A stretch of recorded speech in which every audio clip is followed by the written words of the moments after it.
On va laisser encore 2 petites minutes pour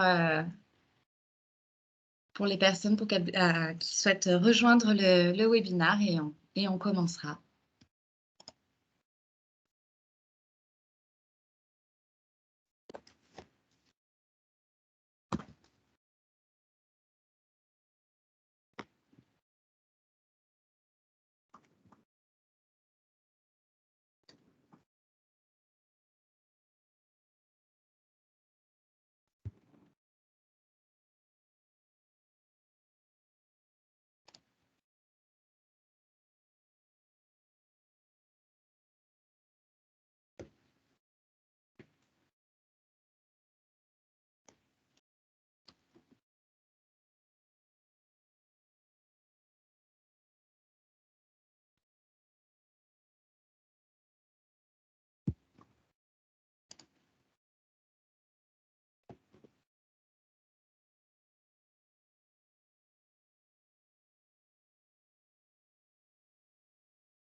Parfait, très bien, on va commencer. Donc, bonjour à toutes et à tous. Merci d'être là et d'avoir répondu présent à cette invitation, à ce webinaire donc, organisé par Entrepreneurs pour la planète avec notre partenaire, le cabinet Elco.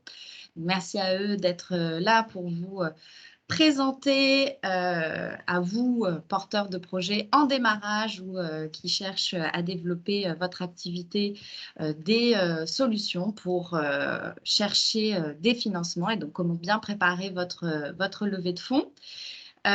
Entrepreneurs pour la planète, normalement, vous connaissez tous, vu qu'on s'adresse ici à notre communauté de porteurs de projets.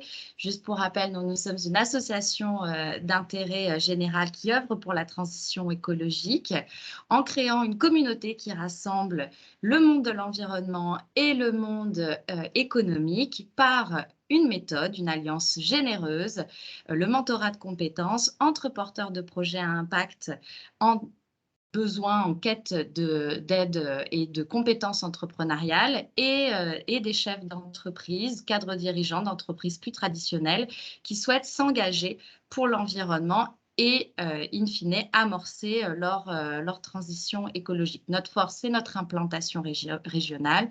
Nous sommes présents dans 4 régions et aujourd'hui, ce webinaire est ouvert à l'ensemble de nos régions, région Sud, Aura, Île-de-France, Bretagne et Pays de la Loire. Donc, merci à tous d'être là. Je suis donc Marion, je suis la responsable communication de l'association, donc vous me connaissez moins vu que je suis souvent dans l'ombre, donc je suis ravie aujourd'hui d'être là. Et je vais donc laisser la parole à nos conférencières, Anne-Laure Girin, avocate fondatrice du cabinet Elco, et Marion Pérez-Brio, conseillère juridique et financière. Merci beaucoup. Merci beaucoup Marion. Bonjour à tous et mais surtout Marion, merci pour l'invitation. Alors on va aborder pas mal de choses pendant cette heure. On a l'habitude de faire des choses assez interactives, surtout sur des sujets comme ça. Donc je comprends qu'on va d'abord un peu parler nous et puis on pourra répondre à l'ensemble de vos questions à la fin. N'hésitez pas vraiment à nous poser vos questions au fur et à mesure pour qu'on puisse y répondre à la fin. Ce sont des sujets qui suscitent énormément de questions et énormément de réflexions. Et d'ailleurs, à ce sujet, Marion nous avait fait parvenir une liste un peu de questions que je crois que la communauté se posait un petit peu. Donc, on a essayé d'intégrer ces différentes questions à notre présentation et on va essayer d'y répondre vraiment directement, sans complexe. C'est ce que j'avais mis dans un de mes commentaires LinkedIn, parce que il n'y a pas de bonnes et il n'y a pas de mauvaises questions. Donc, on va essayer de répondre un peu à tout. Sachant que juste petite première réflexion, quand on a vu la liste des questions avec Marion, on s'est dit qu'il y avait une approche un petit peu guerrière dans la manière dont vous vous posiez les questions avec potentiellement les financeurs. Ça nous a fait sourire parce que ce qu'il faut se dire, c'est qu'en amorçage et que quand on démarre son activité, les gens qui vont investir dans la société à vos côtés et qui ont envie de financer votre société, ça c'est vraiment le postulat de base, c'est que c'est des gens qui croient en votre projet et qui croient en vous.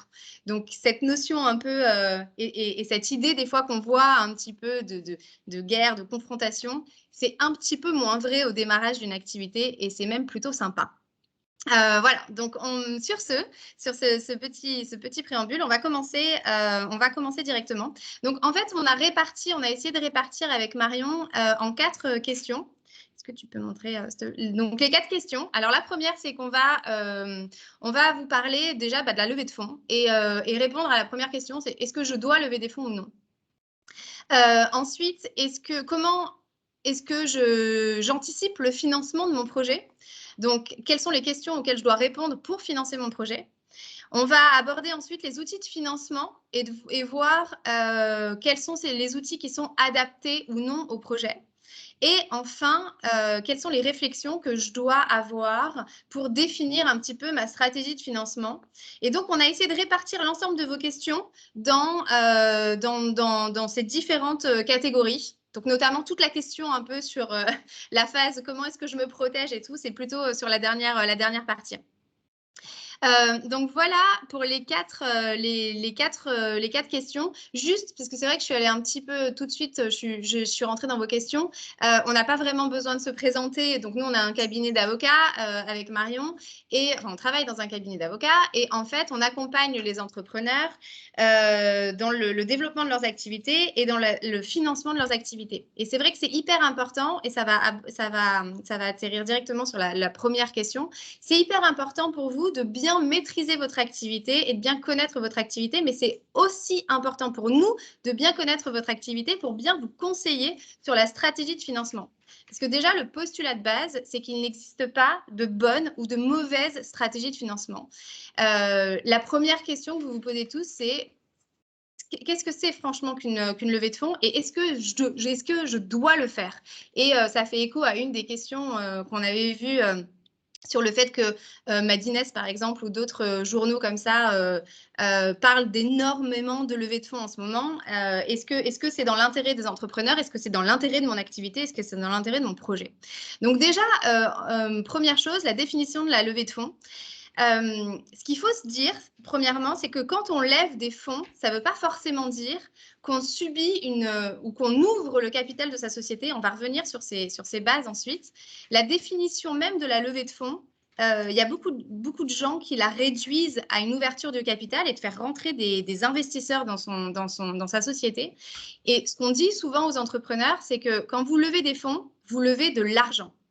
Voilà, ça, c'est la première chose. La levée de fonds, c'est que c'est de la levée de l'argent, d'argent.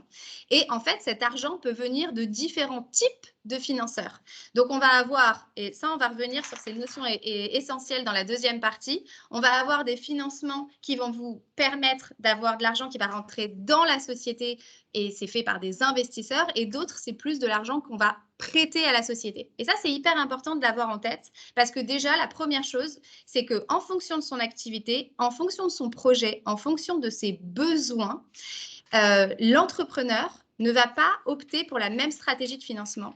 Et peut-être que certains entrepreneurs vont avoir plus d'intérêt à ne pas ouvrir leur capital et d'autres plus d'intérêt à ouvrir leur capital. Ça dépend aussi, ça dépend de plein de choses.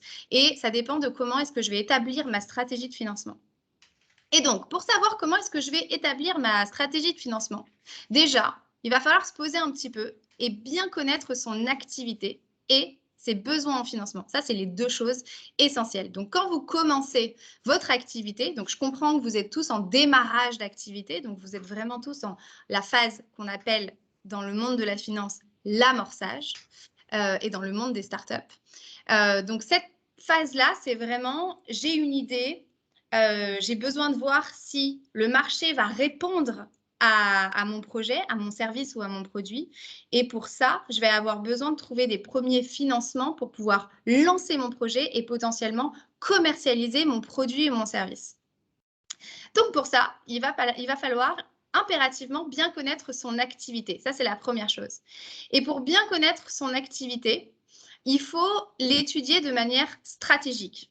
C'est-à-dire qu'il va falloir réfléchir aux projections de développement de l'activité. Il va falloir réfléchir tout de suite, immédiatement, mais il va falloir réfléchir aussi à plus moyen et à plus long terme. Il va falloir savoir comment est-ce que j'ai envie de, par exemple, de vendre mon produit ou mon service et comment est-ce que celui-ci pourrait potentiellement évoluer un petit peu dans le temps. Et ça, c'est nécessaire pour anticiper la stratégie de financement.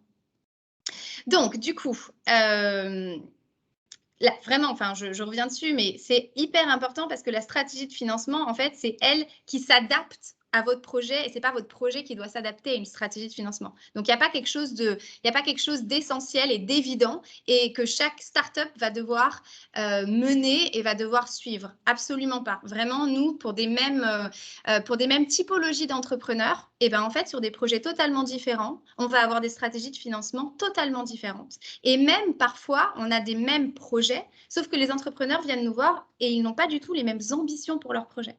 Donc, du coup, nous, c'est à nous et à vous en fait, d'adapter la stratégie de financement à vos besoins et à ces critères-là. Donc, la première chose à faire, tous, et peut-être que vous avez déjà commencé, c'est que vous allez devoir mettre en place votre business plan. Le business plan, c'est vraiment le document qui va détailler les points clés de votre projet de création. Ce business plan, il est incontournable pour structurer votre projet. Donc déjà, pour savoir un peu où est-ce que vous allez, comment est-ce que vous le mettez en place, et pour convaincre les éventuels acteurs de financement. Donc, moi, je vais parler à chaque fois d'acteurs, de financeurs, et les financeurs, on a d'un côté les prêteurs, de l'autre côté les investisseurs. On va revenir là-dessus, mais tout ça, c'est la même casquette, ce sont les financeurs.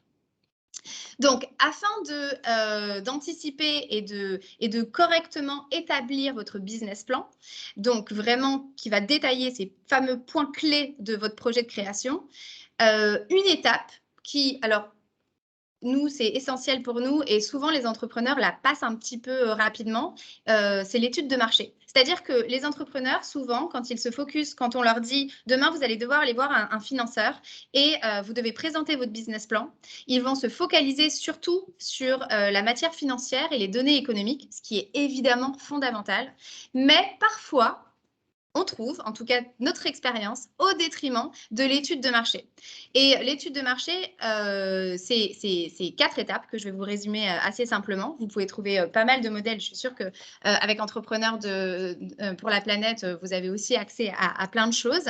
Mais la première étape, c'est déjà de définir votre marché. Donc, l'objectif, c'est de réaliser une photographie générale du marché. Il faut arriver à se poser plusieurs questions en fonction de votre produit ou votre service. Qui sont les clients, qui seront les clients et qui seront les utilisateurs. C'est important, ça peut paraître même un peu primaire, ce que je vais dire, parce que l'étude de marché, c'est le socle d'un business plan. Mais souvent, on se rend compte quand on discute avec les entrepreneurs et quand ils se retrouvent face aux financeurs qu'ils sont parfois dans l'impossibilité de répondre à certaines questions. Par exemple, pourquoi est-ce que vous avez intégré telle et telle donnée économique? Mais parce que l'étude de marché a été faite un peu trop rapidement.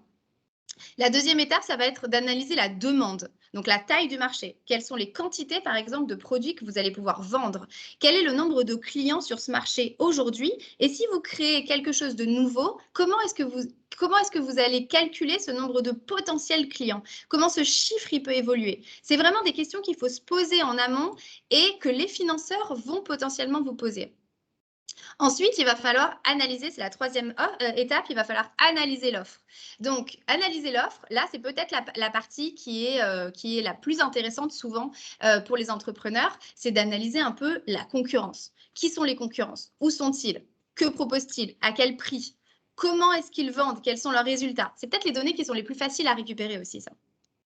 Et la quatrième, et c'est nécessaire, ça, c'est vraiment d'analyser l'environnement du projet. Il faut identifier, et c'est là aussi où les conseils juridiques et les conseils liés à vos activités peuvent être importants, c'est d'identifier des facteurs qui peuvent avoir une influence favorable ou non sur votre marché. C'est hyper important. Ça peut être des données, ça peut être des données économiques, des données écologiques, des données souvent légales. Souvent, pour certaines activités, il va falloir obtenir certaines autorisations ou en tout cas la manière dont on veut mettre en place l'activité, les liens contractuels qu'on veut créer vont avoir certaines conséquences juridiques et ça, c'est important de les intégrer en amont parce que ça peut avoir une conséquence directe sur les données financières et économiques. Et vous allez voir, je vais y venir tout de suite. Parce que, donc là, je vous ai parlé de l'étude de marché. La deuxième chose qui est impérative, mais ça paraît évident quand on crée son business plan, c'est le business model, le modèle économique de l'entrepreneur. Donc, c'est concrètement comment est-ce que la société va gagner de l'argent. À qui est-ce que vous allez facturer vos services et vos produits? Et là, typiquement, on se retrouve souvent face à des entrepreneurs au démarrage de leur projet qui envisagent déjà de financer leur projet. Donc, ils viennent déjà nous voir en nous disant « j'ai envie d'aller chercher tant, j'ai déjà trouvé potentiellement des business angels ou j'ai déjà contacté la BPI ». Et en fait, leur business model n'est pas tout à fait déterminé. Ce qui est normal hein, sur une entreprise en amorçage, des pivots dans le business plan ou même dans le business model, on en voit tous les jours et c'est normal parce qu'on adapte en fonction de la réaction du marché. Mais c'est important d'avoir anticipé les choses qu'il va falloir prendre en compte dans le business plan. Typiquement, nous, on a pas mal d'entrepreneurs en ce moment qui ont des plateformes, par exemple, des plateformes à un moment donné dans l'activité, il y aura une mise en relation ou en tout cas, il y a un flux financier qui va passer et vous, votre business model, ça va être de prélever une commission. On a des entrepreneurs qui viennent nous voir et qui ne savent pas que juridiquement, vous n'avez pas le droit de faire passer ce flux financier directement sur votre entreprise et de prélever vous-même cette commission. Il faut passer par un tiers de confiance, type Lemonway, MangoPay, PayPal, voilà, c'est des Stripe. Et on a des entrepreneurs qui n'ont pas intégré ça en amont dans leur stratégie de financement et donc qui n'ont pas intégré ça dans leur business model et dans leur business plan. Voilà, donc ça, c'était un peu la première partie et la première question sur qu'est-ce qu'une levée de fonds et un petit peu ce que je dois anticiper et comment est-ce que je dois répondre un peu à ces premières questions. Je regardais juste vos dernières questions. Donc, comment savoir quelle est la structure dans les questions que vous nous aviez envoyées? Comment savoir quelle est la structure la plus adaptée? Il y avait cette question-là qui est une question qui revient de manière extrêmement récurrente. Pour savoir quelle personne et quel type de financeur on va aller voir, il faut déjà bien maîtriser son activité, bien maîtriser ce qu'on vient de vous dire. Et à ce moment-là, c'est assez simple d'établir facilement sa stratégie de financement. Je vais laisser Marion, du coup, passer à la deuxième question. Oui, alors, bonjour à tous. Donc, la deuxième question qu'on a pu voir, c'était que dois-je anticiper pour financer mon projet? Donc, c'est une vaste question. Et avant tout, afin de pouvoir anticiper correctement le financement de votre projet, vous avez 3 notions fondamentales que vous devez maîtriser et connaître. Et ce sont 3 notions, dont vous avez sûrement entendu parler déjà, que vous avez déjà rencontrées, sans peut-être connaître exactement les contours de ces notions. Donc, ces 3 notions, ce sont les notions de fonds propres ou de capitaux propres, la notion de capital social et la notion de compte courant d'associés. Alors, en général, on se dit que bon, ce sont des notions qu'on maîtrise, qu'on connaît. Eh bien, il faut vraiment, vous allez voir qu'il y a certaines subtilités qu'il faut maîtriser pour justement pouvoir anticiper correctement son financement et son projet de financement. Donc, la première notion, c'est la notion de capitaux propres ou la notion de fonds propres. C'est une notion qui regroupe en fait l'argent, les liquidités qui ont été apportées par les associés au moment de la constitution de la société et également au cours d'augmentation de capital.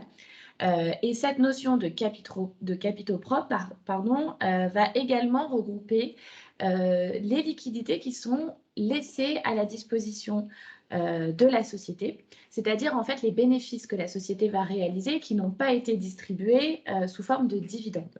Donc, de manière assez synthétique, ce bénéfice qui n'est pas distribué va rentrer dans ce qu'on appelle des réserves. Donc, vous avez plusieurs types, plusieurs catégories de réserves.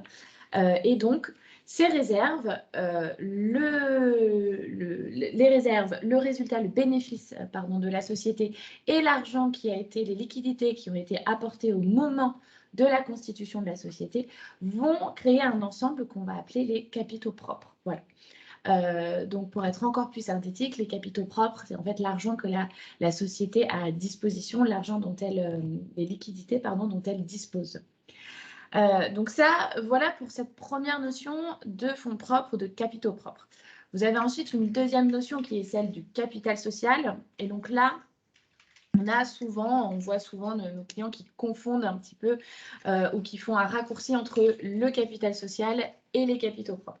Le capital social, en fait, c'est une notion qui est un petit peu plus restrictive que les capitaux propres, puisque le capital social, lui, il va correspondre seulement aux apports des associés au moment de la constitution de la société, ou bien évidemment, en cas d'augmentation du capital social, eh bien, on va réapporter des liquidités au capital social. Voilà, donc le capital social fait partie des fonds propres, mais les fonds propres ne sont pas seulement le capital social. Voilà, donc on a cette petite, déjà cette petite subtilité entre capitaux propres et capital social. Et vous allez voir après l'intérêt de cette petite subtilité directement dans la stratégie de financement. Parce qu'on n'est pas là pour vous faire un petit cours sur les notions qui sont un petit peu complexes et tout. Là, le but, c'est vraiment vous apporter des choses pratiques.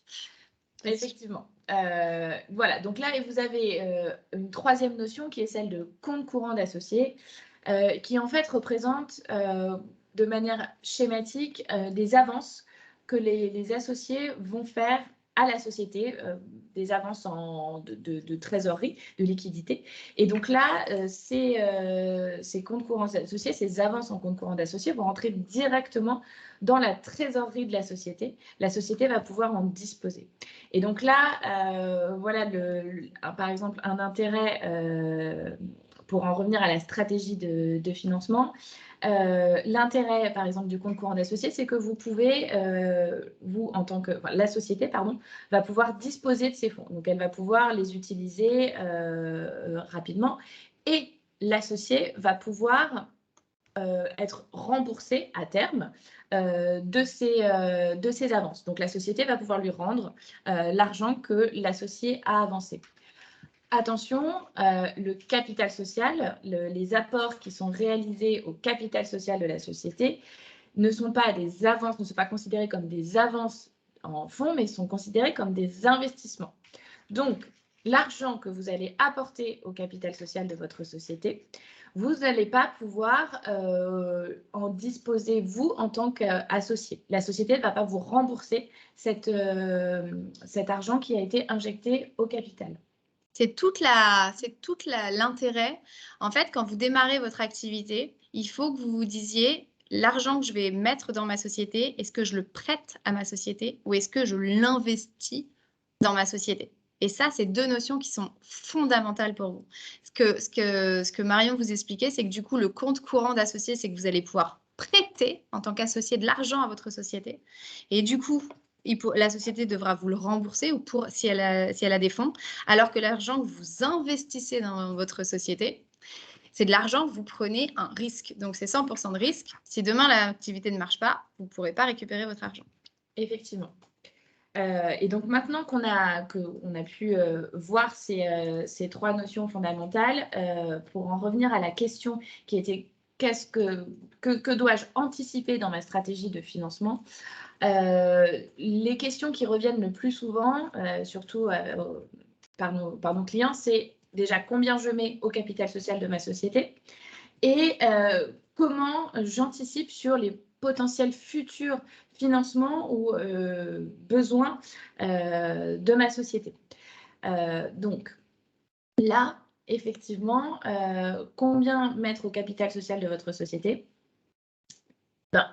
En droit, vous pouvez mettre la somme que vous souhaitez. Maintenant, si vous souhaitez disposer de ce qu'on appelle des fonds d'un financement non dilutif, on reviendra dessus, mais typiquement d'un prêt, d'une subvention, les banques ou la BPI, je pense que vous avez peut-être déjà entendu parler de la BPI, vont vous demander un capital social ou un niveau de capitaux propres, un niveau minimum de capitaux propres. Donc à ce moment-là, si vous savez déjà que vous souhaitez bénéficier de ce genre de financement non dilutif dont on va revenir dessus tout à l'heure, eh bien, il sera important d'avoir un niveau de fonds propres et un niveau de capital social minimum.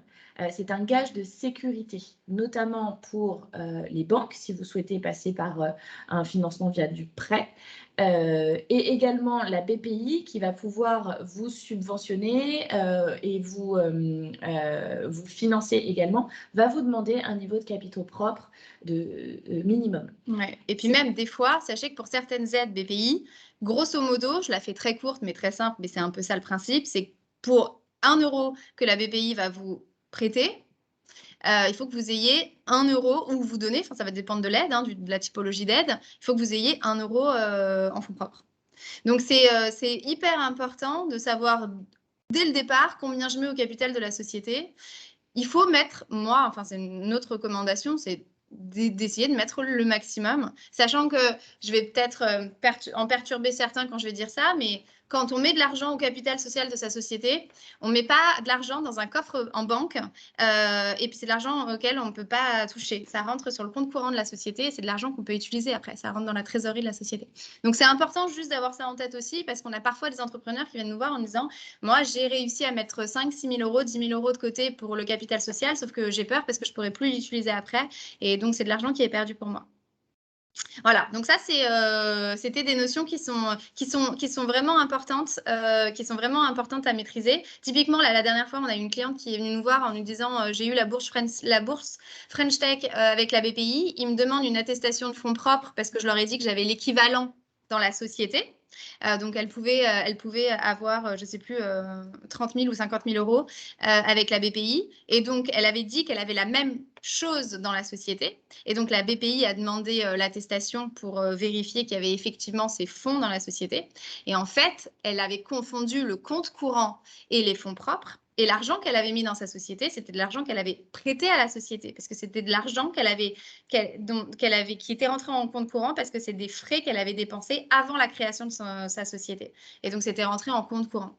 Bon, donc nous, on peut tout régler juridiquement. Donc, on a fait une opération qui est une augmentation d'augmentation par incorporation des comptes courants, peu importe l'opération. C'est toujours faisable de le faire après, mais ça coûte de l'argent, ça prend du temps, alors que c'est des choses que vous auriez pu anticiper en amont et qui sont vraiment fondamentales. Donc ça, c'était la deuxième question. La troisième, quels sont les outils de financement adaptés à mon projet? Alors, je vais laisser la parole à Marion, mais déjà, petit disclaimer, encore une fois, il n'existe pas d'outils de prédilection. Effectivement, pour chaque boîte, c'est assez logique et pour chaque projet, au début, on va essayer d'anticiper au maximum et d'ouvrir le moins possible le capital en essayant de récupérer le maximum de liquidité. C'est évident. Mais après, en fonction des besoins et du projet, eh bien, on va adapter. Et là, je vais laisser faire vraiment la distinction entre non dilutif et dilutif. C'est des termes que vous allez entendre tout le temps et qui sont essentiels pour vous à savoir. Mais typiquement, on a un entrepreneur qui est venu nous voir il n'y a pas très longtemps et qui veut lever une belle somme d'argent quand même en amorçage. Et il était persuadé que cette somme d'argent-là, il ne pouvait l'avoir qu'en ouvrant son capital. Or, c'est faux, parce qu'en fonction de son activité, il existe différents outils et du coup, on a pu redéfinir avec lui sa stratégie de financement et complètement la redéfinir complètement pour le coup. Vas-y, je te laisse. Effectivement. Alors, donc, tout à fait. Donc là, on va parler du non-dilutif et du dilutif. Encore une fois, ce sont deux mots, deux notions que vous allez entendre souvent. Mais avant d'aborder ces notions, voilà, pour connaître les outils de financement qui sont les plus adaptés à votre activité et à votre projet, vous avez déjà 3 questions aussi que vous devez vous poser. C'est la première, combien vous souhaitez lever? Donc le montant que vous souhaitez lever. La deuxième, c'est la structure de votre capital. Alors, qu'est-ce qu'on entend par la structure de votre capital? C'est-à-dire le nombre d'associés que vous souhaitez avoir ou non au capital. Et combien vous êtes? Voilà, je m'explique. Voilà, combien vous êtes. Si vous êtes déjà plusieurs au capital de la société, 2, 3, la question c'est est-ce que vous souhaitez être encore plus? Est-ce que vous souhaitez faire rentrer de nouveaux associés? Et ensuite, dans quelles conditions. Et si vous êtes seul, eh bien là, vous avez encore une question à vous poser, c'est comment est-ce que vous voyez, comment est-ce que vous envisagez votre activité et l'exercice de votre activité à moyen terme. Est-ce que vous souhaitez rester seul aux commandes, entre guillemets, c'est-à-dire vous êtes seul au capital de votre société, vous êtes le seul associé, vous prenez toutes les décisions seul, ou est-ce que à moyen terme, vous souhaitez faire évoluer l'activité, le mode de fonctionnement de votre société, et à ce moment-là, est-ce que vous souhaitez également faire rentrer de nouvelles personnes au capital de votre société? Quand on parle d'ouvrir son capital et de faire rentrer de nouvelles personnes, c'est-à-dire que vous avez de nouveaux associés dans votre société, c'est-à-dire que ces associés détiennent des titres dans votre société. Attention, c'est vrai qu'on a parfois des confusions entre des partenaires et des associés. Donc là, on parle vraiment de personnes qui rentrent au capital de votre société. Et bien ça, le fait d'ouvrir son capital et de faire rentrer de nouvelles personnes au capital de votre société, c'est ce qu'on appelle du dilutif. C'est-à-dire que vous allez ouvrir le capital de votre société, vous allez légèrement diluer votre participation au capital. Le non dilutif, à l'inverse, eh bien, vous bénéficiez de liquidités sans ouvrir votre capital. Donc, s'agissant du non dilutif, des outils de non dilutif les plus communs et les plus connus, vous avez effectivement le prêt bancaire, les subventions et les aides BPI, on en a parlé tout à l'heure, et les fameux comptes courants d'associés.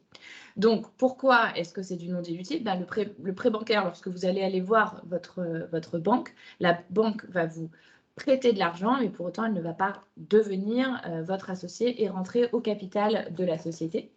À l'inverse, le dilutif, eh bien là, c'est l'image en général que les gens ont de la levée de fonds et de faire rentrer des fonds au capital de la société, faire rentrer des nouveaux associés.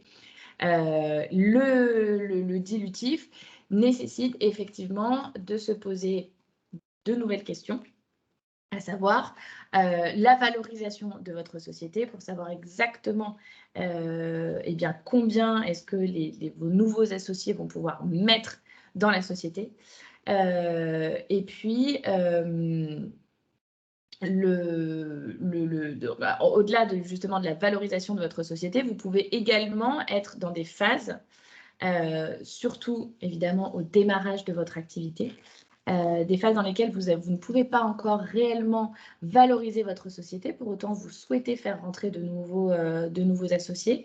C'est votre schéma de financement. À ce moment-là, eh bien, vous avez des outils spécifiques qui vont vous permettre de faire rentrer au capital de votre société des nouveaux investisseurs sans valoriser immédiatement votre société. Donc là, c'est un outil. Ouais. Et alors, peut-être avant d'embrayer sur le non dilutif, sur le dilutif, parce que c'est vrai qu'on vient voir en général un avocat sur la partie dilutive, c'est-à-dire que quand on ouvre son capital.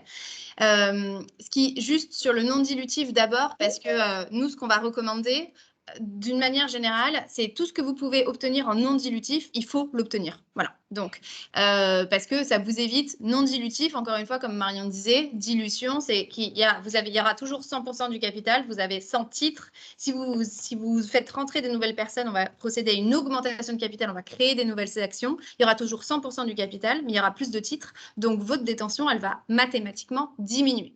Donc, plus vous faites rentrer des gens au capital de votre société, plus à chaque fois, votre détention à vous, elle va diminuer, quitte à peut-être à un moment donné passer sous la barre des 50 et perdre le contrôle effectif de la société. Alors après, il y a des outils pour garder le contrôle, mais bon, c'est important. Donc sur les outils juste non dilutifs avant, on parle toujours du prêt bancaire, évidemment, c'est la chose un peu évidente. Il faut savoir, quand on est une activité en amorçage, obtenir un prêt bancaire, c'est quasiment impossible. Enfin, je veux dire, voilà, concrètement, c'est très, très difficile. C'est très difficile, par exemple, de financer des moyens humains. Ça peut être beaucoup plus simple de financer du matériel. Donc, si vous avez dans votre activité du matériel et financier, ça va être OK. Si vous voulez recruter des gens, ça va être beaucoup plus compliqué. Faut penser aux prêts d'honneur aussi, hein. C'est hyper important, les prêts d'honneur. C'est juste que la plupart du temps, les prêts d'honneur, c'est sur votre tête en tant que fondateur et pas sur la tête de la société. Et ensuite, notre premier conseil, parce que ça, ça faisait partie des questions vers qui est-ce que je me tourne, il faut tous, en tant qu'entrepreneur, que vous ayez un conseiller BPI. Donc tous, vous devez contacter la BPI dans votre région et avoir votre conseiller BPI qui va pouvoir vous aider en fait en fonction de votre activité, votre degré de maturité, donc du stade où vous en êtes dans votre société, vous orienter vers les bonnes aides. Et ça, c'est vraiment, vraiment très, très important et c'est nécessaire. Donc il faut commencer par là. Ensuite, quand vous avez fait toutes ces étapes-là, vous vous posez potentiellement la question du dilutif, donc de l'ouverture du capital. Et là, va falloir, on va énumérer un peu les différents acteurs aussi qui existent. Mais donc, du coup, vous allez réfléchir à ça. Ça peut être dans un second temps aussi. Et juste, ce que je vais faire, c'est que je vais laisser Marion nous aborder un petit, le sujet de l'outil du BSAR, qui est un outil qu'on utilise beaucoup avec les sociétés en amorçage, comme vous tous. Parce que c'est un outil qui est important à connaître et qu'on utilise beaucoup. L'idée de base, c'est de se dire que pour faire rentrer des investisseurs, il va falloir valoriser sa société. Et je sais que ça faisait partie des questions aussi et même des questions là, donc on y répondra après. Il y a plusieurs méthodes pour valoriser sa société. Marion, je laisserai indiquer quelles sont ces méthodes.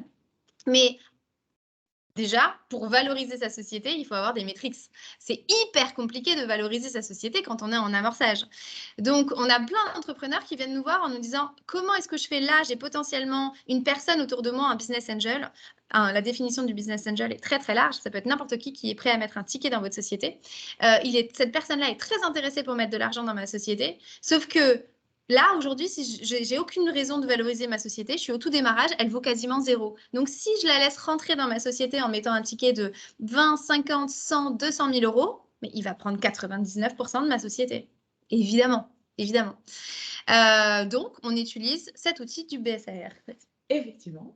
Donc, on utilise l'outil du BSAR. Donc, BSAR, ça veut dire bon de souscription d'action et R, AIR, ça veut dire accord d'investissement rapide.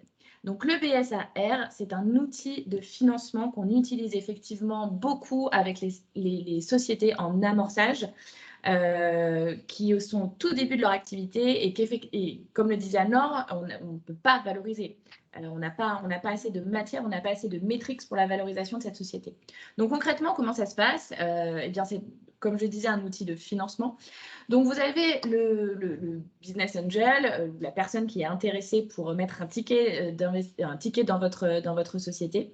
Eh bien, elle va injecter ces liquidités immédiatement dans votre société, mais elle ne va pas rentrer tout de suite au capital de la société.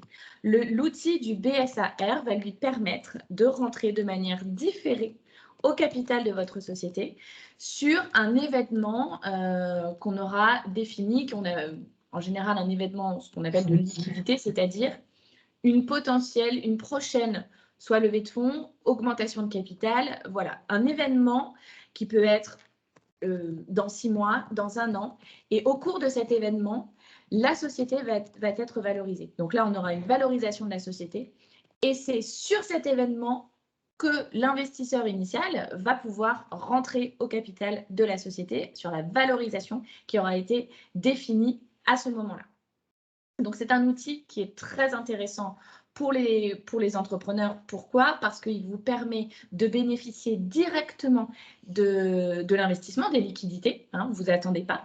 Vous bénéficiez directement des liquidités et l'investisseur ne rentrera qu'à terme, de manière différée, au capital de votre société. Donc, vous ne perdez pas le contrôle de votre société. Attention, je mets une petite nuance, puisque je sais qu'on était dans un vocabulaire assez guerrier. Le fait d'avoir un investisseur dans votre société n'implique pas nécessairement que vous perdez le contrôle. Hein. C'est pas du tout lié.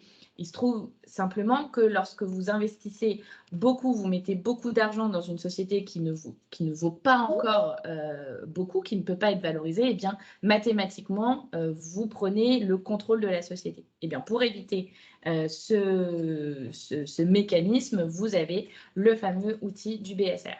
Voilà. Alors, est-ce que tu veux rajouter quelque chose? Non, mais alors sur cette partie-là, c'est vrai que c'est important. C'est important parce que les méthodes de valorisation, si vous voulez, il existe plusieurs méthodes de valorisation d'une société. Pour une startup, on utilise une méthode qui s'appelle la méthode des DCF, donc c'est des discounting cash flow.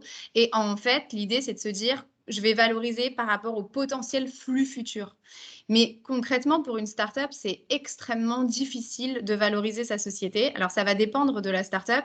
Si elle a des éléments à mettre dans son actif, des éléments, par exemple, de propriété industrielle ou de propriété intellectuelle, potentiellement, ça, c'est des choses qu'on va pouvoir valoriser. Mais ensuite, n'importe quel financeur, il va vous demander une traction. Donc, il va vous demander de tester le marché et de tester le produit ou le service. Voilà, et ça c'est fondamental. Donc ce qu'il faut se dire, c'est que au début, en fait, vous allez établir la stratégie de financement. Au début, il va falloir essayer de récupérer le maximum en non dilutif que vous pouvez récupérer. Donc vraiment BPI, potentiellement avec la banque également aussi. Et il existe quand même plein de réseaux, il y a aussi des concours, il y a plein de choses qui existent. Et à partir de ce moment-là, on va se poser la question de l'ouverture du capital. Voilà, donc, et cet outil, en fait, vous permet de faire un bridge souvent. Entre le moment où vous avez obtenu ces financements non dilutifs et le moment où potentiellement vous pourriez aller voir des fonds d'investissement ou aller chercher un peu plus de sous, et ben, ce moment où il faut montrer cette traction, où il faut prouver cette traction, elle va nécessiter parfois un peu de liquidité de votre part. Et du coup, cet outil-là, il est intéressant à ce niveau-là. Effectivement. Voilà, et alors je me dis que ça passe très vite, il est déjà 44, parce que j'aimerais bien pouvoir, on aimerait bien pouvoir répondre à toutes vos questions, donc on va peut-être passer directement à la 4e. Okay. Quelles sont les réflexions que je dois avoir pour définir ma stratégie de financement? Alors là, cette question est si vaste qu'on a du mal à la prendre par le bon bout. Les réflexions, elles sont à tous les niveaux, c'est-à-dire qu'il y a des réflexions, comme on vous l'a dit, sur vraiment l'activité. Donc ça, c'est la première chose, c'est ce qu'on a dit pendant la première question, c'est quelle est mon activité, quel est mon business plan, quel est mon business model. Ensuite, quel est mon besoin en financement? Bon, ça, c'est évident, mais il faut à un moment donné se poser, c'est souvent avec l'expert comptable aussi qu'on établit le business plan, et on se dit, aujourd'hui, en fonction de mon activité, voilà, j'ai tel produit, tel service, voilà où je veux aller dans 6 mois, dans 1 an, dans 3 ans.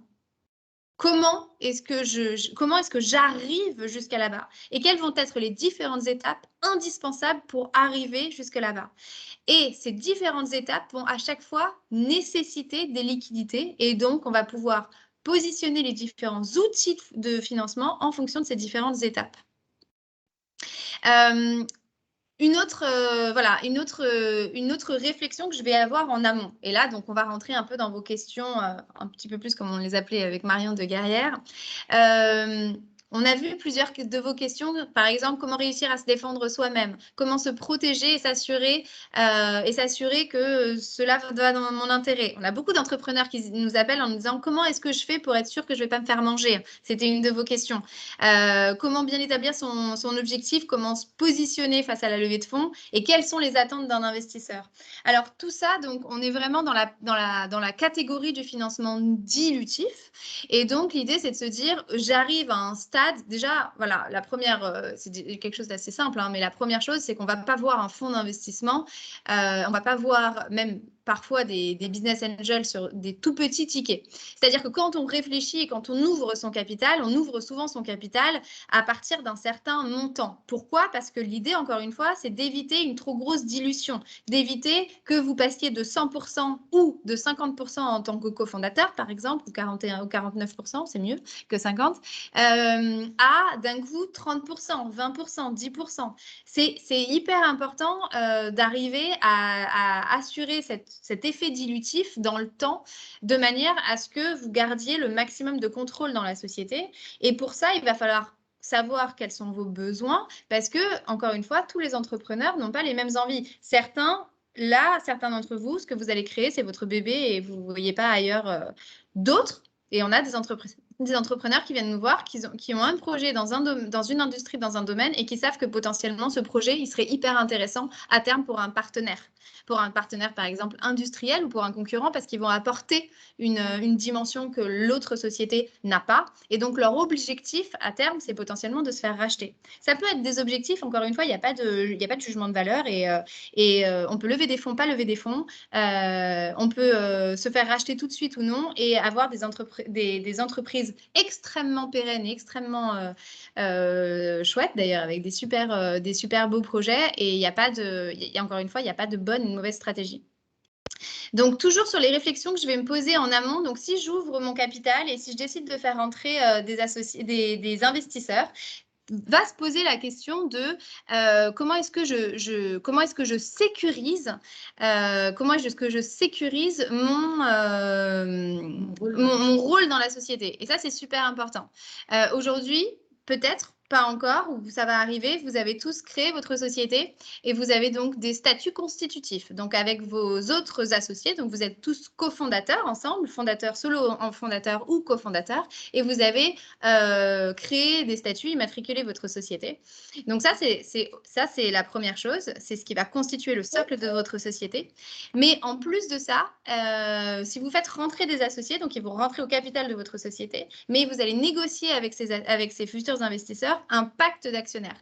Et là, vraiment, on ne va pas avoir le temps de faire un énorme focus dessus, mais ce qu'il faut se dire, toutes vos questions, en fait, je vais y répondre juste par ces termes, pacte d'actionnaires. C'est-à-dire que toutes vos questions sur comment est-ce que je garde le contrôle, comment est-ce que je gère la gestion de ma boîte au quotidien, comment est-ce que je m'assure que je peux sortir de la société ou que l'investisseur il peut sortir de la société selon certaines conditions que j'aurai moi établies en amont, tout ça se gère dans un pacte d'actionnaires. Et donc, nous, en fait, donc il existe des choses un peu évidentes, des clauses qu'on va vous proposer, des choses, par exemple, pour vous permettre, si un investisseur rentre, pour vous permettre toujours d'avoir le contrôle, pour vous permettre de s'assurer que si lui, il veut sortir, ça sera à des conditions qui sont intéressantes pour vous, que vous avez toujours une visibilité sur la structure, sur le capital de la société, parce que c'est votre société de base, parce que vous êtes fondateur. Mais en contrepartie, l'investisseur, s'il rentre avec et qu'il a mis pas mal de liquidités, lui, il va vouloir s'assurer de certaines choses. Donc, il va vouloir vous imposer certaines clauses et c'est normal. En tant que minoritaire, par exemple, il va vouloir avoir une visibilité sur votre manière de gérer le budget de la société. Voilà, c'est quelque chose d'assez simple et d'assez évident. C'est-à-dire que si demain, vous faites rentrer quelqu'un qui met par exemple 300 000 ou 500 000 euros dans votre société, il a investi dans votre société parce qu'il croit en vous, il croit en ce projet. Évidemment, il va vouloir s'assurer que ces 500 000 euros, ils sont utilisés dans ce projet-là. Ou que si vous faites un pivot, il est au courant, il puisse prendre part à cette décision et éventuellement voter sur cette décision. Donc voilà à quoi va servir le pacte d'actionnaires. Et donc, c'est lui qui va régir l'ensemble de ces questionnements, en tout cas, que vous avez et vous assurer de la pérennisation de votre rôle opérationnel dans la société. Voilà, je pense qu'on a fait un petit peu le tour. Ça pourrait être sympa de passer au Marion. Je pense que ça pourrait être sympa si vous êtes OK de passer aux questions-réponses. Oui. Alors peut-être. Alors conversation. Hop, je vais les regarder. Alors. Aussi. Alors peut-être déjà dans un premier temps, je vois qu'on avait une question sur la valorisation. Qu'est-ce que la valorisation pré-monnaie? Qu'est-ce que la valorisation post-monnaie? Attends, mais moi je parle dans la conversation. Ouais. Ok. Tu vas dans la conversation. À moins qu'elle était. Je pensais qu'elle était posée. Ça faisait partie des questions qu'on avait reçues. Ouais. Mais... Alors, c'est une question également posée dans la conversation. Ah, c'est une question également posée. Ok. Tu veux lui répondre? Vas-y, je t'en prie. Oui. Alors, rapidement, la valorisation pré-monnaie, la valorisation post-monnaie. La valorisation pré-monnaie de votre société, il s'agit en fait de la valorisation de votre société avant l'investissement. Donc, avant que les investisseurs injectent des liquidités dans cette société. Et la valorisation post-money, pardon, eh bien, comme son nom l'indique, c'est la valorisation après l'investissement et donc après l'injection de liquidité voilà, dans votre société. Donc, ouais, le calcul mathématique, il est très simple. Hein. C'est pré-money plus que voilà, vous allez lever, on tombe à post-money. C'est ça. Et donc, tout l'intérêt, c'est d'arriver à valoriser votre société, donc d'arriver à calculer la pré-money. Donc, la valeur de la société. Et ça, c'est ce qu'il va falloir arriver à déterminer et à les vendre aux investisseurs et aux financeurs. Ça, c'est la partie qui est pas toujours évidente en amorçage parce que vous n'avez pas encore une fois cette traction ou ces métriques, d'où parfois l'utilisation du BSR. Du BSR, voilà. Et la valorisation en elle-même, elle est réalisée, elle est calculée avec vous, bien évidemment, mais vous avez c'est l'expert comptable, hein, votre expert comptable qui peut vous aider vraiment dans la valorisation de votre société. On pourra peut-être y revenir tout à l'heure si on a le temps, mais voilà, vous avez sur les méthodes de valorisation. Ah bah ouais, il y en a plusieurs, mais encore une fois, pour une startup, c'est ce que je disais tout à l'heure, c'est le DCF, le discounting cash flow, et donc ça va être sur le potentiel des flux futurs. Typiquement, moi, comment Smoky, donc la question c'était comment valoriser son entreprise quand on débute. Alors, ça va dépendre de l'activité, ça va dépendre du projet, ça va dépendre de plein de choses, mais typiquement, c'est mieux d'avoir un chiffre d'affaires et de commencer parce que, en fait, ce qui va se passer, c'est que on va mesurer le potentiel de l'attraction. Donc, on part de zéro, on a la réalisation d'un chiffre d'affaires en très peu de temps, on a une très belle traction en un court temps. Ça peut se valoriser. Ça peut faire partie des éléments qui vont pondérer la société et qui va permettre de valoriser la société. Ensuite, ça va dépendre de l'activité. Mais effectivement, si j'ai de la propriété industrielle, donc si j'ai un dessin et modèle, un brevet, tout ça, ce sont des éléments qui vont permettre de valoriser la société. Ensuite, toute la partie tech, c'est hyper important et ça, les financeurs, ils le savent et ça permet de valoriser une société. Donc, si vous avez une plateforme et qu'il y a pas mal de R&D autour, tout ça, ça va être des éléments de valorisation de la boîte. Et je rebondis juste sur une dernière petite chose parce que j'ai plein d'entrepreneurs qui viennent me voir en me disant OK, mais ma boîte aujourd'hui, j'ai pas par exemple de plateforme, j'ai pas de tech, j'ai pas d'éléments de propriété industrielle. Par contre, j'ai un potentiel, je le sais parce que j'ai réussi à avoir des lettres d'engagement avec mes futurs clients, avec mes futurs partenaires. Et ces partenaires-là, c'est pas rien, c'est des grosses boîtes par exemple.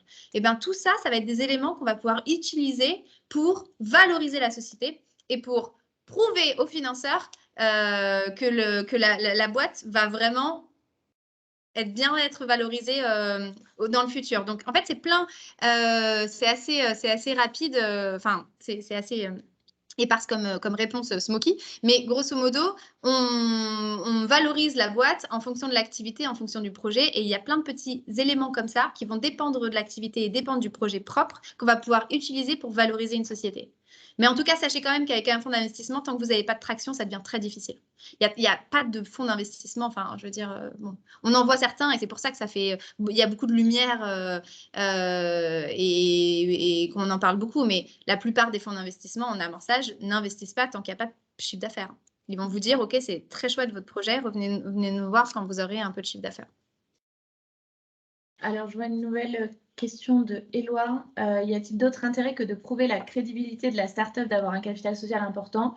Oui, on l'a évoqué tout à l'heure, c'est que le capital social, encore une fois, ce n'est pas des liquidités qui sont bloquées, qui sont, comme le disait Anne-Laure, dans un coffre-fort. Donc, si vous allez pouvoir utiliser ces liquidités-là. Donc, si vous avez un capital social important, cela implique que vous allez avoir en fait, de la trésorerie importante voilà, dans votre société. Donc, vous allez bénéficier de liquidités assez importantes. Donc, c'est aussi un très gros avantage et intérêt d'avoir un capital social important, en plus de prouver sa crédibilité, encore une fois. Ok, je n'ai pas vu cette question, mais là, j'en ai une autre sur les subventions. Alors, les subventions, en général, ça va dépendre de la nature de la subvention, parce qu'il y a certaines subventions qui sont par nature des subventions, donc c'est vraiment des dons, et il y en a d'autres qui vont avoir des contreparties, ou si certains éléments ne sont pas respectés, ça peut se transformer en prêt, ou d'ailleurs, je peux avoir des subventions, donc c'est ça s'appelle subvention, mais réellement, la nature de la subvention, c'est plutôt prêt plus subvention. Donc, ça ne rentre pas au capital social, ça rentre en fonds propres, oui, les subventions, ce qu'on va appeler des fois, ça va dépendre de la nature, mais des quasi-fonds propres. Donc, c'est intéressant pour vous parce que ça va vous permettre de pouvoir bénéficier d'autres, en tout cas, ça va vous permettre de les rentrer en fonds propres et du coup, de pouvoir aller, par exemple, démarcher votre banque. Donc, c'est hyper intéressant. Et en fonction de la nature, bon, sinon ça ne s'appelle pas subvention, ça s'appelle prêt. Mais attention, les prêts, évidemment, ne rentrent pas dans les fonds propres. Les prêts, c'est une dette, c'est du moins, c'est pas du plus, pour faire court. Donc, les subventions, c'est super intéressant pour vous. Et d'ailleurs, je me rends compte qu'on a oublié cet élément incroyable du BSR en discutant. C'est que, en fait, ce qu'on vous a dit, c'est que ça vous permet d'avoir des fonds très rapidement, sans avoir besoin de valoriser votre société. Mais c'est surtout que ces fonds-là, ils rentrent en fonds propres. Donc, c'est-à-dire que vous allez pouvoir tout de suite bénéficier de cet argent comme si c'était un investissement et aller démarcher la BPI ou les banques avec cette somme d'argent, alors que l'investisseur R n'est pas encore rentré au capital de la société. C'est vraiment un super outil. Bien, on avait oublié cette partie essentielle. Alors, donc les subventions, ok. Y a-t-il d'autres intérêts que de... Comment? Ah, c'est ce que tu as... Oui, pardon. Nous avons l'impression qu'il faut lever beaucoup pour être pris au sérieux. Est-ce que nous sommes tombés sur les mauvaises personnes ou est-ce une réalité? Ah bah moi, j'aurais envie de dire que vous êtes tombés sur les mauvaises personnes. Hein. Parce que c'est faux. Et c'est faux. Alors, pris au sérieux par qui? Déjà, ça, c'est la première question. Parce que ça va dépendre. En fonction de votre projet, les personnes vers lesquelles vous avez le plus envie d'être pris au sérieux, finalement, ce sont vos clients. Parce que c'est grâce à eux que vous allez développer votre business. C'est-à-dire que si vous levez beaucoup, beaucoup d'argent, vous avez beaucoup d'argent qui rentre dans la boîte, mais que derrière, le marché ne répond pas à votre offre, le projet va vite tomber à l'eau.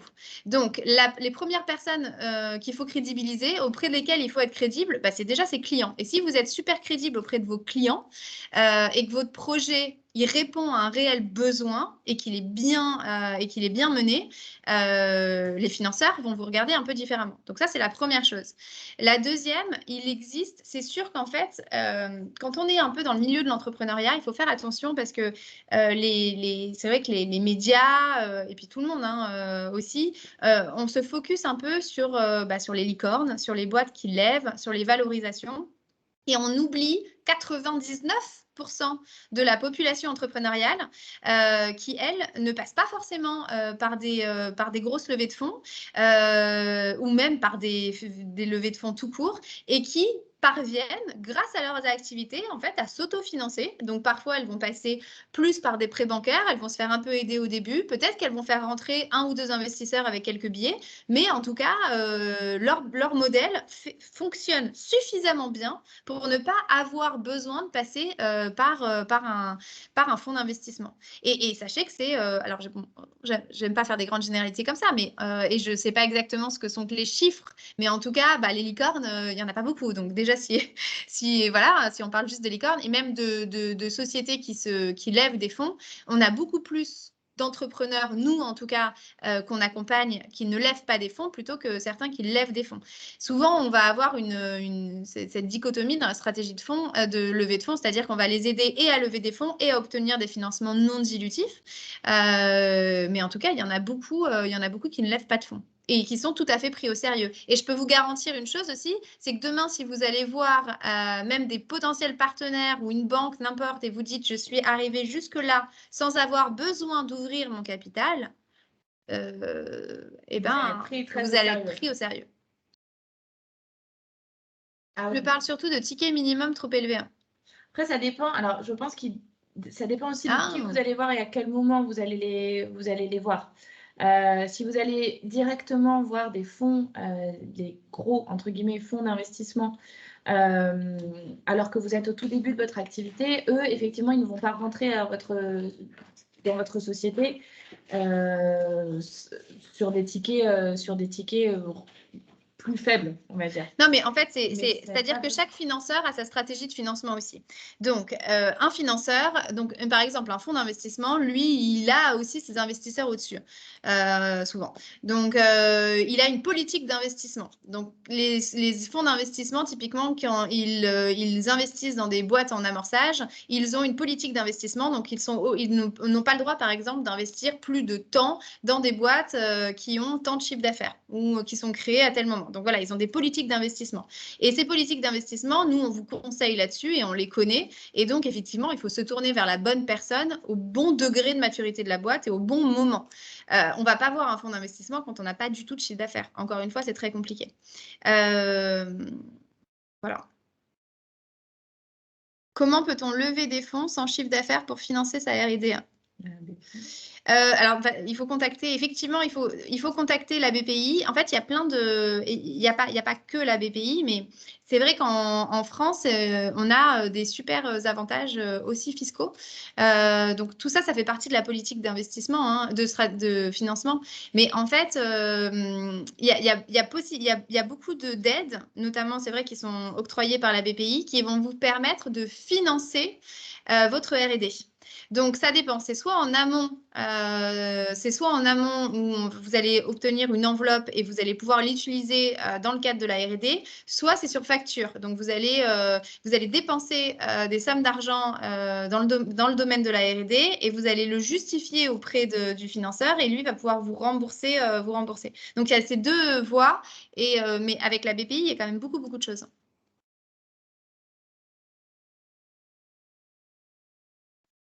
Quels sont les acteurs les plus pertinents les acteurs les plus pertinents pour un effet de levier suite à une levée de fonds? Alors, quels sont les acteurs les plus pertinents pour effectuer un effet de levier suite à une levée de fonds? En fait, ça dépend de tellement de choses. Ça va dépendre du montant levé, ça va dépendre de ce que vous souhaitez faire, à quoi sert l'effet de levier. Est-ce que vous avez... C'est-à-dire que d'avoir récupéré de l'argent et des liquidités, ça peut contribuer ça peut être un effet de levier pour autre chose. Mais ce n'est pas forcément le cas, c'est-à-dire qu'en général, on n'enchaîne pas les levées de fonds les unes après les autres. Donc, une levée de fonds ne va pas forcément être un effet de levier pour une autre. Je suis désolée de ne pas vraiment pouvoir répondre à cette question. Il me faudrait plus de contexte, je pense, pour pas aiguiller dans la mauvaise direction. Mais dans tous les cas, en tout cas, si vous avez déjà fait une première levée de fonds, vous avez une traction, le bon combo après, c'est BPI, banque, le fonds d'investissement. Voilà, ces trois acteurs-là vont travailler ensemble et vous allez pouvoir bénéficier de l'accompagnement de ce trio gagnant un peu si vous avez déjà réalisé une levée de fonds. Alors, dans le cadre d'une levée de fonds pour un projet à impact comme ce porte-bonheur, ouais. Y a-t-il d'autres leviers que les états financiers à faire valoir? Le cas échéant, lesquels? Ouais.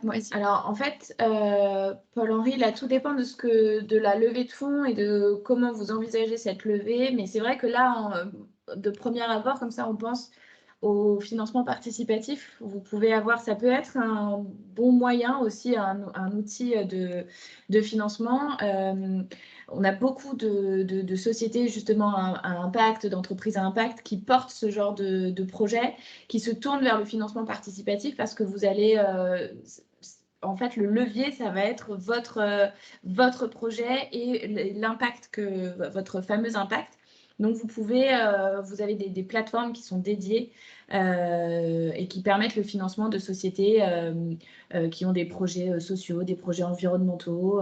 Voilà. Et donc, on se tourne plus vers ce type de financement plutôt que de directement aller voir les fonds. Alors, attention, je mets un petit bémol là-dessus parce qu'il y a des fonds qui sont spécialisés. Voilà, c'était mon il y a des fonds qui sont spécialisés. Donc, en fait, l'idée, c'est de se dire que quand on va voir un financeur, et ça, c'est très, très important. Non, mais ça me fait penser à quelque chose. C'est un conseil qu'on donne très souvent. C'est-à-dire que souvent, les entrepreneurs viennent nous voir en nous disant « Oh, je ne sais pas, j'ai pas envie de travailler avec telle ou telle banque, par exemple. J'ai pas envie de travailler avec tel ou tel fonds, mais bon, ils vont m'apporter tant, etc. » En fait, c'est hyper important d'être à l'aise avec les financeurs que vous allez avoir. bon, le financement non dilutif, c'est une chose. Vous récupérez l'argent et ça va vous aider. Ça va vous aider. Par contre, demain, si vous ouvrez votre capital, il faut que les futurs associés soient en adéquation avec votre projet et surtout en amorçage. Parce qu'en amorçage, quand vous faites rentrer, par exemple, un fonds d'investissement dans votre société, ce fonds d'investissement, il va vraiment s'impliquer. Parce qu'il n'y a pas, encore une fois, il n'y a pas ces métriques vraiment. Il n'y a pas 3 ans, 4 ans de chiffre d'affaires sur lesquels le fonds, il peut vraiment se baser en se disant, OK, je suis sécurisé, je sais que la boîte, elle va un petit peu marcher. Non, c'est vraiment ce qu'on appelle, c'est du risque, c'est du risque à l'état brut, quoi.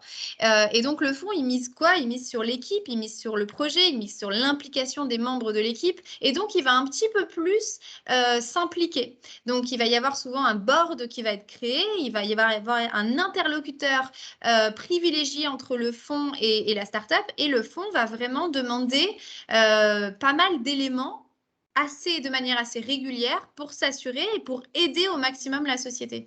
Et donc, quand on est une entreprise à impact ou qu'on a un projet à impact, c'est nécessaire, mais je le dis à tous les entrepreneurs, mais encore plus là, c'est nécessaire de trouver des associés qui sont en adéquation avec le projet, qui le comprennent et qui sont capables de vous emmener dans la bonne direction. Et donc oui, on peut combiner BPI et banque. Et souvent, BPI et banque sont combinables. C'est-à-dire que la banque va suivre la BPI. Donc oui, on combine tout. Stratégie de financement, l'idée, c'est de combiner. Voilà, ça pourrait être la phrase, la petite phrase de conclusion. Combinons. Merci beaucoup Anne-Laure, merci beaucoup Marion, merci à tous, merci pour vos questions. Je vous souhaite à tous une bonne journée, un bon appétit, il est l'heure. La présentation et l'enregistrement du webinaire vous seront partagés par email, ainsi que les contacts de Anne-Laure et Marion. Très bonne journée à Merci tous. beaucoup. À très vite. Merci, au revoir. Au revoir.